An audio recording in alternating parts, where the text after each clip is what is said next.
Hello everyone, let's talk about negative exponents. If you have something like the first question, which is a to the power of negative 2, what you're going to do is this is going to become a fraction. You're going to put a 1 at the top and the a is going to move to the bottom of the fraction, and that negative exponent is going to become positive. Now for the next example, you should see that we have two components to this question. We have a 3 and then we have an a with a negative exponent. The 3 does not have a negative exponent, so the 3 is going to stay at the top of the fraction. The thing with the negative exponent, the variable, so the a, is going to move to the bottom and the negative exponent is going to become positive.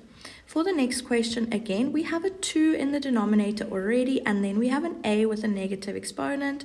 So that a is going to have to move to the bottom of the fraction, but we already had a 2 there, so we're going to have to just write the a to the positive 4 now next to the 2.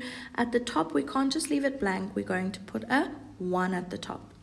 For the next question, we have an x with a negative exponent at the top and a y with a negative exponent at the bottom. Well, the x is going to have to move to the bottom for that negative exponent to become positive, and then the y is going to have to move from the bottom to the top for that negative exponent to become positive. So at the top, I'm going to have y to the positive 1. You actually should just leave that 1 out there, but that does have an exponent of 1, and the x at the bottom is going to be x to the positive 3. Now the next question is more complicated. We have more things here. I'm just going to highlight everything with a negative exponent because those are the things that are going to have to move. That x to the negative 4 must move to the bottom. At the bottom, the 3 to the negative 1 is going to have to move to the top, as well as the y to the negative 3. So at the top, we already have a 2y squared. So I'm just going to write that because those are the components or the parts of that term that has to stay at the top. And now when we move 3 to the negative 1 up, it becomes 3 to the positive 1, and I have to multiply it by what was already there. And the y to the negative 3 must also be multiplied when I move it to the top, and it also becomes y to the positive 3.